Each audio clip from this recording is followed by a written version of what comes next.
It's time for the Rick Smith Show. Now, here is the voice of the working class, Rick Smith. $37 billion in one day. I guess, look, it's not a bad day's work if you can get paid $37 billion in one day, which is what Elon Musk's wealth went up from Sunday to Monday when Hertz announced they were going to buy 100,000 electric vehicles from them. His stock went up 13%, but $37 billion. His overall wealth pushing close to $300 billion. And yet, there he is out there saying, hey, we can't do that tax the wealthy thing because eventually they're going to come for you because I'll run out of all of my money and they're going to come for you, which, again, scare tactics on the highest order. But first, we got to get through our billionaire class's money first, and maybe we could get some good stuff done on it. And here to make the case for the billionaire income tax, I've asked Chuck Collins to come talk with us. Chuck is the director for the program on inequality and the common good at the Institute for Policy Studies. He's got a new piece over at The Hill laying out why we need to tax the very wealthy. Chuck, thanks for taking some time for us. Thanks for having me, Rick. So let's start with Elon Musk's comment, a guy who made $37 billion in one day. He said, flat out, first they're going to come for me, and then they're going to come for you, Chuck.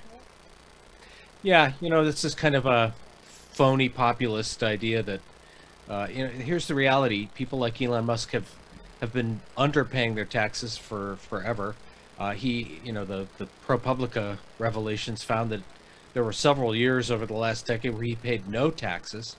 And so, he's trying to say, look, I'm just going to, if you come after me, they'll be after you next. That, the reality is working people have been paying a bigger bite of taxes because billionaires like Musk have been dodging their taxes and shifting it onto everyone else. So I'm not worried about the day when I may have to pay more. I'd like to see the billionaires pay their fair share. And I'm right there with you. Now, your organization and a couple others came together and did a study of the wealth accumulated since the great pandemic, and you've put it at 2.1 trillion. That was increased in the wealth of our 745 USDA certified billionaire class. That's a huge chunk of money, isn't it? Yeah, I mean, think about this. This is in 19 months.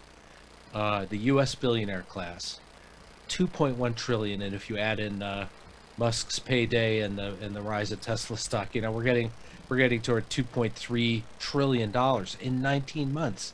I mean, this is the biggest gain in billionaire wealth in history, and it's during a pandemic when 45 million people have gotten sick and 750,000 people are close to dying. This is what's going on with our billionaire class.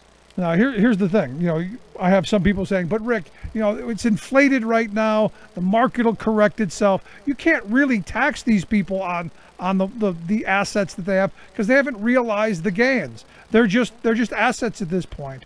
How do you tax these folks? Well, I think that is the proposal that's on the table. This billionaire income tax is to tax a portion of the unrealized gains. No one's put forward a rate yet, but I suspect it'll be in the 20 to 30%. This is the thing. The billionaire wealth.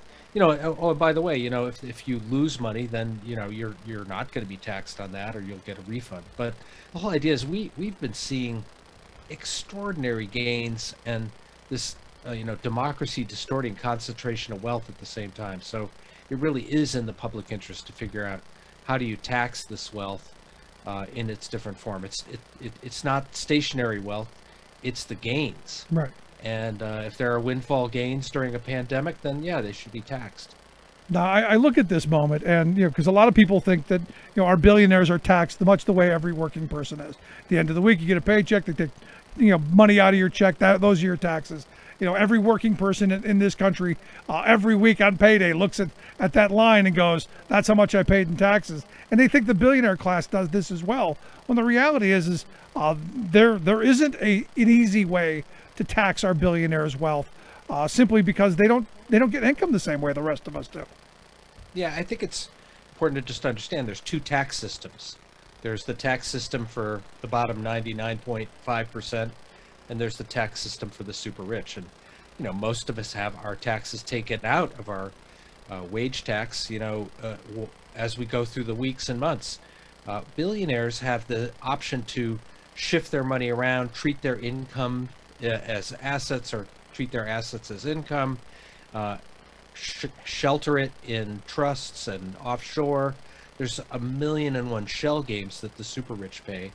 But and the last year we have seen so many exposés on how little billionaires are actually paying, including a recent one that showed the 400 richest people in the United States pay an effective rate, a real rate of about 8%, whereas most working people are pay at least 14% in federal income taxes.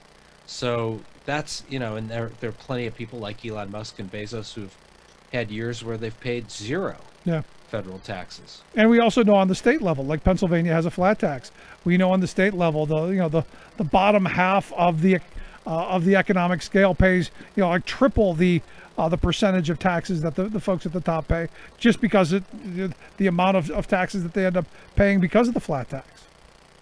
Yeah, that's a really important point. For all what we're talking about, the federal income tax is still a progressive tax. The higher your income, the higher your rate. Whereas a lot of states and local taxes are regressive. So Pennsylvania and most states, the bottom fifth and the middle fifth are going to pay a higher percentage of their income than the top fifth and the top 1%, because that tax bite takes the form of sales tax and property tax and regressive or flat income taxes. So at least at the federal level, there's a little progressivity in the system, but we think it should be much more progressive. No, I agree. But people should pay a higher percent. I advocate for going back to the good old days of our socialist president, Dwight David Eisenhower. And the union gives a voice.